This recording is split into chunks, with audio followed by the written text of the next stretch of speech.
G'day guys, Will here. Today we're going to be looking at replacing a tappet cover gasket on a Daewoo Carlos. As you can see on this one here, it's been leaking for a while and it's been dripping oil on the ground, so it's time to get it fixed. I'll be covering every step you need to take in order to do the repair properly and without hassle. So without further ado, let's get started. To begin with, we're going to talk about some of the tools you're going to need to do this job. So these are all the tools that you need to do a tappet cover gasket. First, we have a magnetic parts tray to make sure you don't lose any bolts.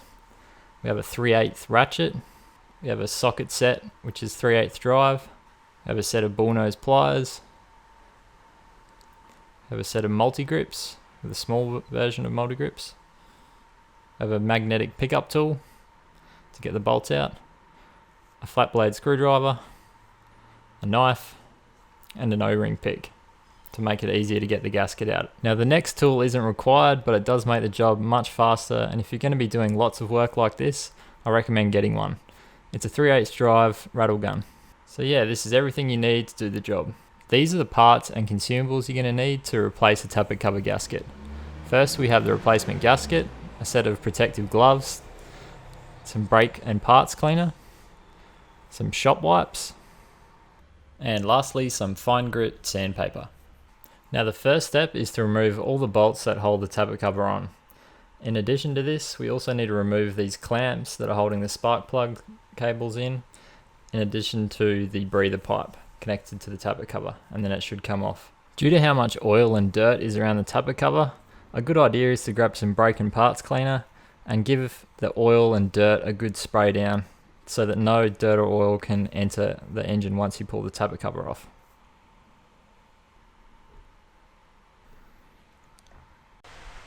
Next up, we have to remove the clip off the breather pipe on the tappet cover, and just grab your pair of pliers, squeeze the clip together until it releases and just twist it off the hose. Because it's stuck on pretty tight, we're going to have to get our multi-grips, just the small pliers, and adjust them until they're just around the right size for the hose. By grabbing the end of the hose and just twisting it, it will break it free enough for us to pull it off the tappet cover. So just grab the hose, give it a twist, and then with your hand you should be able to pull it off.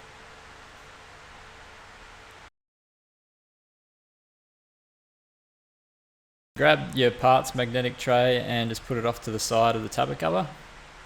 That'll hold our bolts once we remove all the bolts. Now I'm just using a 3/8 inch electric rattle gun. This will make getting the bolts out really easy.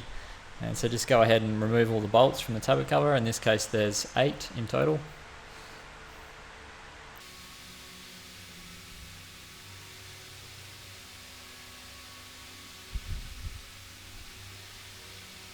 And now just using the stick magnet, we're going to remove all the bolts safely so that they can't fall down into the engine bay. That's the benefit of using a magnet to remove the bolts. So they're all just going to sit nicely in the magnetic tray and be ready for when we need to put them back in. So once all the bolts are out, we can go ahead and remove the tappet cover. Just grab it either end and give it a bit of a twist and pull it upward. The tappet cover should come off easily. Next up, we're going to clean off the sealing surface for where the tappet cover sits on top of the engine. Just grab some paper towel and some brake and parts cleaner and spray it and wipe down all the oil and dirt that's left over on the surface, because you don't want that on there when you refit the tappet cover with the new gasket. As you can see, there's a lot of grime and gunk that comes off on the paper towel. Just give it a few more wipes until there's hardly any dirt left on the paper towel. Generally when you wipe it down, there will be some little areas that need to be gone over again, and in this case we're going to use some sandpaper to do that job.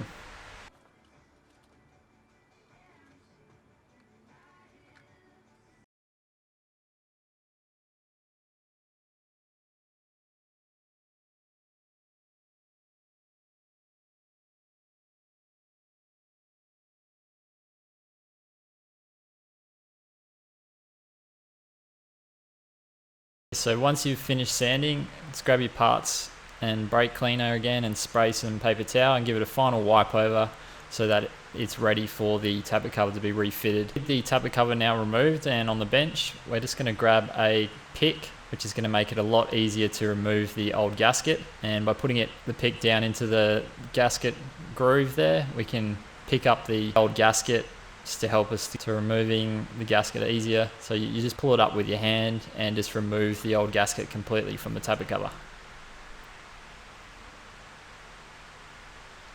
Next, you want to remove all the old oil and dirt that's been caught up underneath the tappet cover. I'm just spraying down the sealing face of the tappet cover with some parts and brakes cleaner. So just basically spray it down until there's no oil or dirt left, and grab your paper towel and just scrunch it up and clean out that groove to where the tappet cover gasket sits, because you want that nice and clean for when we refit the new tappet cover gasket. If you're having trouble getting into the groove where the gasket sits, you can get a flat blade screwdriver and wrap the paper towel around it and just follow the groove to where the gasket sits normally, and that's a good way to clean out everything from the groove there so that it's nice and clean for when you put the new gasket in. Now get your knife and remove the new gasket from its packaging. Careful not to cut the actual gasket when you're removing it from the package. When you go to fit the gasket, make sure it's not twisted and it's sitting in the tappet cover flat. So what I like to do is just start on one end, and normally there's a locator that'll sit in a particular spot in the tappet cover, and as you can see there's a little notch cut out right at the end of the tappet cover to where that gasket locates. Make sure and line that up before you put it in. As you can see, there's no notch on the other side, so it's pretty easy to tell what way it goes in. So to start with, push the gasket into where the notch locates inside the tappet cover, and slowly work the gasket in as you go, pushing it down. And this one actually has holes in the actual gasket so that they locate perfectly around the bolt holes, and this just makes for better sealing. It's a good idea to push the gasket down as you're going along just to make sure it's sitting in there properly. And as you can see, I'm doing that here all the way around just to make sure that it can't come back out again.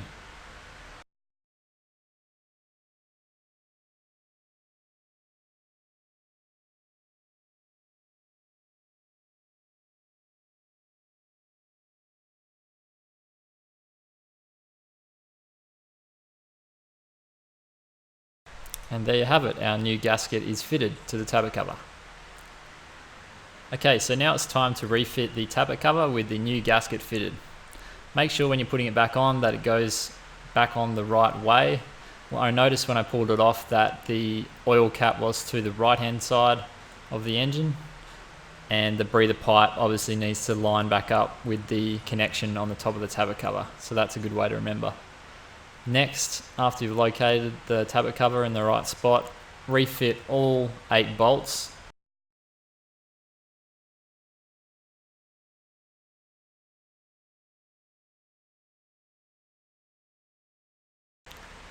And I've got to make sure that these brackets sit back over the bolt holes and they hold the spark plug leads in the right position so that they can't vibrate too much and move around. They're pretty important, so make sure that they go back onto the top of the tappet cover. I'm just screwing in these in by hand just to get them started. Next, I'm just going to use the 3/8 electric rattle gun, and I'm just going to zip them down until they seat on top of the tappet cover. I'm just doing it lightly and starting from the middle and working my way outward, and that ensures that the tappet cover comes down evenly and less likely for the tappet cover gasket to pinch if you do it this way. It's okay if you don't have an electric rattle gun like I do here, you can just wind them down with the 3/8 ratchet. So after they've seated, I'm just going to grab the ratchet and the socket and just go over each bolt by hand, just making them snug. They don't need to be really tight, just enough to push the tappet cover down and seal the gasket.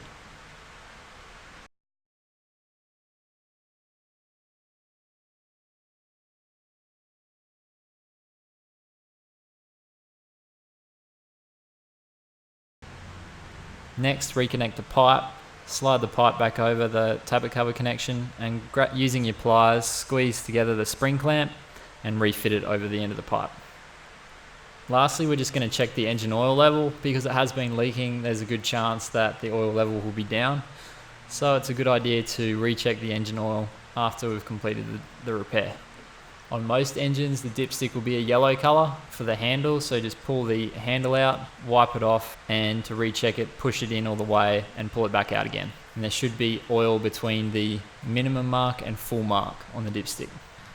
Next, start up the engine and let the engine run for at least 10 to 15 minutes or until the engine's warmed up. This is a good way to make sure that the repair that you've just done is all okay and there's no further oil leaks coming from the engine. The engine's been running for 10 to 15 minutes now. The engine's warmed up. Let's go and have a look to make sure it's still not leaking.